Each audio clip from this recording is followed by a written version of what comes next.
Live from the CBS Broadcast Center in New York City, this is CBS2 News at 11. Refusing to stop, protesters lie on the floor in Macy's Grand Central Terminal and flood the Apple Store before taking over the FDR Drive, marching for a third night, demanding justice for Eric Garner. Good evening, I'm Christine Johnson. And I'm Maurice Dubois. Despite the pouring rain, hundreds made their presence known, and just moments ago, they stormed the FDR. CBS2 Sonia Rincon is following the group. She joins us now live on the phone with the breaking news from Lower Manhattan on the drive there. Sonia? Maurice, protesters have gotten onto the FDR now on the Lower East Side, and police are making arrests. The highway has been closed in both directions at Delancey Street, but cops are trying to reopen it right now. At least two groups that were in Midtown earlier zigzagged south and east down through the East Village, prompting police to gather at the entrances to the FDR to try to block them. But the crowd of several hundred cut through the Baruch houses by the FDR at Houston and managed to skirt a police barricade at Delancey. They were pouring onto the FDR Drive to block traffic in both directions. They certainly tied up a lot of traffic tonight, and we will likely be seeing an uptick in arrests right now as police try to clear the highway. Live on the Lower East Side, Sonia Rincon, CBS 2 News. Sonia, if you can give us a sense, I was watching the video coming into the station just minutes ago. I saw some nasty things being hurled toward the cops. They seem to be showing extraordinary restraint. Give us a sense of the mood, the tension, or lack thereof right now. Well, right now we are on Houston Street. We were trying to get to the FDR Drive, so we can't see, but I did hear reports of protesters and other people throwing objects along the FDR Drive by the East River. But right now, the traffic is so bad that we can't even get close. Okay, Sonia, thank you so much. Again, this is the FDR Drive right around Houston Street. Live pictures for you. Police are trying to clear protesters, and in some cases, they are not going quietly. Again, a third night of the Eric Garner protests. Extraordinary scene. We've never seen anything like this in our city. We will continue to watch this as police try to clear the FDR. Some lanes have reopened, however, there. As Sonia said, they are making arrests right now for blocking traffic. Let's take you now to CBS 2's Matt Kozar. He is in Herald Square. He was there when demonstrators marched into Macy's tonight and simply laid on the floor. Matt. Well, Maurice, the protesters stormed Macy's, and there was really nothing security could do about it. Right in the middle of the store, they staged a die-in, as they call it, and we were right there to capture it all.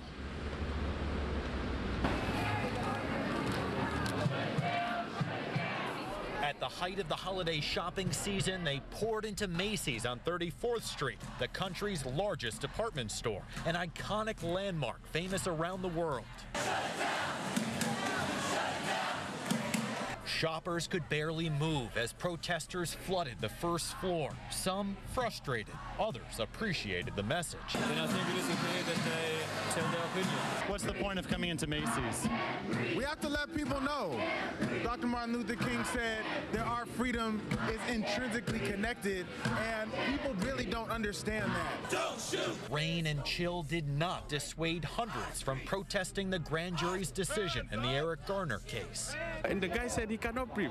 Right there, they should have taken their hands off.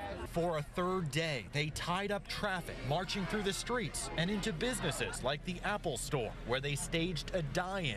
At Grand Central Terminal, We will continue! We will continue to disrupt and disturb until we can breathe! I can't breathe! commuters stepped over protesters who laid down in the main hall. Police stood guard, but allowed the group to move without restrictions. My colleague Sonia Rincon reporting clashes between police and protesters right now on the FDR Drive, but we can say we didn't see any violence here at Macy's, and we did not see any looting inside the store. Reporting live from Herald Square, Matt Kozar, CBS 2 News. Okay, Matt, thank you. We, of course, will continue to follow that going on in the FDR in Lower Manhattan. Meantime, the family of an unarmed Brooklyn man killed by police echoed calls for justice. They remembered Akai Gurley and demanded answers about the stairwell shooting. CBS 2's Weijia Jiang reports from Clinton Hill. Loved ones solemnly carried Akai Gurley's casket into the Brown Memorial Baptist Church, where his wake drew dozens. It hurts. It hurts. Including his 2-year-old daughter and her mother. Inside, Kim Ballinger shared her pain. Not only did I lose someone, my daughter has to grow up without a dad now. What do I supposed to tell her? Rookie cop Peter Leong shot and killed 28-year-old Gurley weeks ago. He was on patrol at the Lewis Pink Houses in Brooklyn. The NYPD says it was an accidental discharge. His parents call it murder. He hasn't done nothing wrong. He's a good man. Good. He loved his family. He loved his baby girl. They traveled from Florida to bury Gurley. My son was my sunshine and my wife's sunshine. Relatives want to know why Leong had his gun out. He was on the 8th floor when it went off while opening the stairwell door, striking Gurley 1 floor below. We feel that the officer should be charged with homicide. Brooklyn's district attorney announced a grand jury will consider criminal charges, promising a full and fair investigation. But fresh off a no indictment in the case of Eric Garner, who died after an officer put him in an apparent chokehold, many say the judicial process is broken. I have no faith and no belief at this point. Gurley's funeral service is scheduled for tomorrow morning at 11 o'clock, also at this church. Reporting in Clinton Hill, Brooklyn, Weijia Zhang, CBS2 News. And in other news, a Westchester woman faces a minimum of 20 years in prison for the murder of her 4-year-old son. Manuela Morgado pleaded guilty to killing Jake Reich in 2012 in an act of depression-fueled revenge. Police say that he was drugged and suffocated in a premeditated attempt to hurt his father, Timothy Reich. The boy was conceived when Reich was separated from his wife, and he gave emotional testimony in court. There were tears shed by a father whose son was brutally taken from him by a sick, twisted, narcissistic monster who had no ability to parent a child. Reich says that he didn't start a custody battle because Jake loved his mother and he didn't want to take him away from her. A big apology tonight. Rolling Stone magazine backing away from its story about a woman who said she was gang raped at the University of Virginia. The article, published in November, tells the story of how the woman, only known as Jackie, was sexually assaulted at a campus fraternity house. It also details how the university failed to respond to the alleged attack. The magazine says on its website, quote, "In the face of new information, there now appear to be discrepancies in Jackie's account, and we have come to the conclusion that our trust in her was misplaced." Vandals target Bill Cosby's star on the Hollywood Walk of Fame. The word rapist was written 3 times over the star. A worker you can see here scrubbed that graffiti away this afternoon. Multiple women have accused Cosby of sexual assault decades ago. Police in LA met with one of those accusers, and yesterday the police chief asked any more possible victims to come forward. Caught on camera, a violent jewelry store robbery in Brooklyn. The video coming in from Flatbush. A man pulls out a gun, keeping workers at bay. Then another man comes in with a hammer, smashing open a display case and then scooping up the jewelry. Police say the two were still on the run, and they got away with about $250,000 in merchandise. Well, now to a commuter alert. Long Island Railroad riders should expect some delays this weekend. Workers will install a new signal system for the East Side Access Project, and 2 of the 4 East River tunnels shut down about an hour ago, and they will not reopen until 5 a.m. on Monday. And from longer waits to higher rates. Tolls are going up this weekend on Port Authority bridges and tunnels between New York and New Jersey. Starting 3 a.m. Sunday, cars with Easy Pass will pay $9.75 for off-peak, $11.75 for peak, and $14 for cash tolls. Easy Pass holders currently pay $9 for off-peak and $11 for peak. Cash tolls right now, $13. Another toll hike, by the way, is set for next year. New tonight, an NYPD officer comes to the rescue of an elderly woman who had her car towed. The car was parked outside the New York Hospital Queens Breast Cancer Center in Flushing. When it was towed away, the officer was called to drive the woman to the tow pound to get her car, but when they got there, she only had checks and the pound only took cash or credit. So the cop went to an ATM and took out $185 of his own money to help her out. I could see it as being my mother or my grandmother or someone else's, and I would hope that anyone else would do the same for my mother or grandmother. The officer said the good deed was just part of doing his job. Viagra and caffeine for babies? How doctors say this odd combination could save lives. Also not handled with care. A FedEx worker caught chucking a package at a home. A rainy, soggy night and winter weathery advisory for some areas. You got to listen to Lonnie's weekend forecast. Plus, the Yankees signed a new shortstop, but who is he? And is this Derek Jeter's replacement? Also, we're live on the FDR, where protesters stormed the highway just a few moments ago. Police quickly began making arrests. You can still see the flashing lights there on the right of your screen. We'll keep an eye on the situation and bring you updates as they happen. Plus this. Throw away those reading glasses once and for all? Imagine being able to see menus and newspapers crystal clear because your eyes are literally younger than ever. CBS2 with a new breakthrough procedure that claims to actually reverse aging of the eyes. Just ahead. Take a look at this here. A FedEx driver on video flinging a delivery against the door of a house and then just running away. A surveillance camera recorded this incident outside a home in Memphis. The owner of the house says she got a call from a FedEx supervisor who did apologize. Has music vanished from your iPod? You should check because Apple faces a multi-million-dollar lawsuit accusing it of deleting music from iPods. The Wall Street Journal says Apple deleted music downloaded from rival services from 2007 to 2009 without telling users. Apple defends its actions, saying there were legitimate security concerns. Caffeine, Viagra, not exactly something that you should give a child, but doctors now use them to save the lives of many of the thousands of preemies born every year. Pediatricians at the Nationwide Children's Hospital in Columbus say giving babies the equivalent to a cup of coffee can help to actually stimulate the diaphragm, lungs, and brain. Another treatment uses Viagra to help preemies with pulmonary problems. And to help with heart problems, some doctors use small doses of ibuprofen. New tonight, for most people, the need for reading glasses is as inevitable as wrinkles and gray hair. But now a new procedure could have millions of people putting those readers down for good. CBS 2's Dick Brennan reports on a breakthrough that could give you younger eyes. If you really stop and think about it, they're a real nuisance. Valerie Martell is talking about her reading glasses. I had one by the computer at work and one at home, and I like gourmet cooking.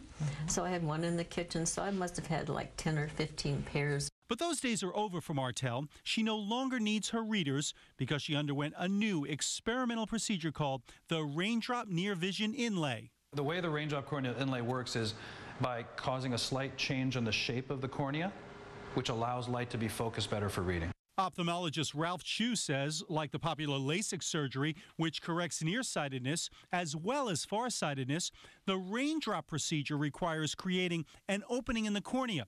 Doctors then place a tiny contact lens, just 2 millimeters in diameter, inside. This implant brings into focus small print, like that in a newspaper or on a menu. We're very optimistic. Chu says the procedure could one day make reading glasses obsolete. This one here is what I can read now. Martell is one of the first patients to have the procedure as part of the clinical trials. Yeah, I'm free. I can read. But while the results may seem remarkable, the raindrop is not yet approved by the Food and Drug Administration, and some doctors warn, even if it is, there may be some risk involved. The cornea has to be split open, little lenses put in, and our concerns are, one, will they move or migrate? Will they affect the corneal health? Doctors say the procedure is at least 2 years away from approval.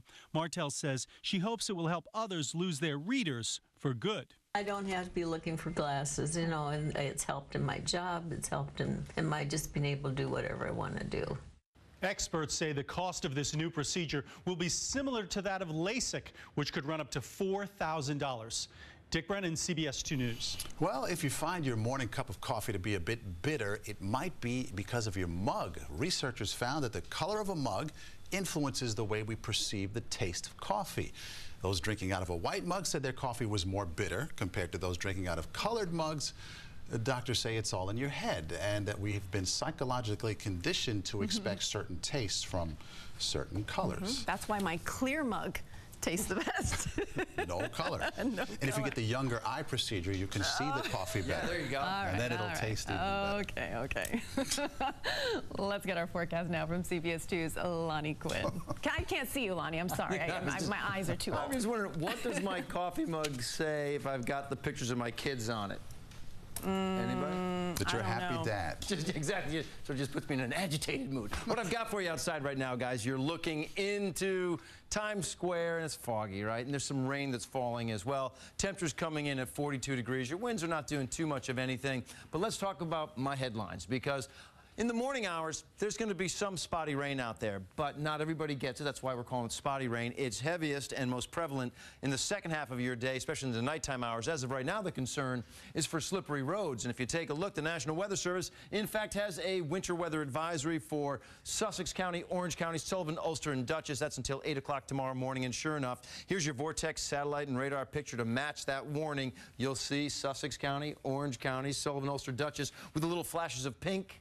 Little flashes of pink, well, that would be the sleet. The green is the rain. So anywhere south of that area that was shaded before in the warnings and the watches, well, it's just rain south. And again, if you look at the overnight picture, this is the area I watch, okay? It's moving through Pennsylvania right now, so we keep that rain chance in. By the time you get into your morning hours, we've got to be looking at this area. It's around the Ohio Valley. But I'm going to break this down into two different day parts. I think the first part of your day, it's going to be spotty with some breaks in the rain. Not everybody gets it. Then the heavier rain will push through late Saturday night, and then pushing through to Sunday. That's a good-looking air mass right there. A lot of sunshine, going to be windy and colder, but a prettier-looking day on Sunday. This is 12:30, just after midnight Saturday, okay? Pretty widespread rain, not the heaviest stuff. By the time you get to 10:30 in the morning, not everybody's seeing the wet weather. It's most prevalent north of the area. Spotty showers, everyone south of, say, 84. Becoming more widespread by 5 o'clock. The actual front will move through. There it is offshore. Late night Saturday going into Sunday. It's a pretty good-looking day right there. So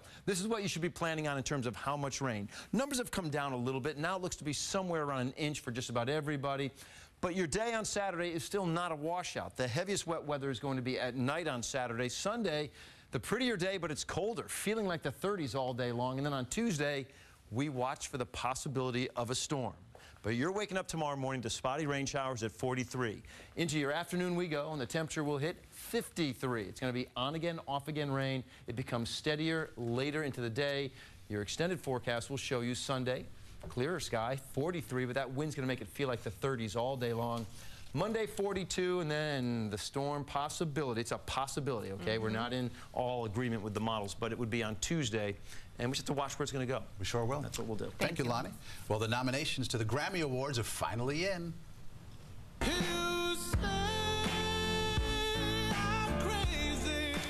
Best album nominees were announced during the Grammys Christmas special tonight. They are Beck, Beyonce, Pharrell, Ed Sheeran, and the guy you just heard there, Sam Smith. Smith, Pharrell, and Beyonce, by the way, got 6 nominations each.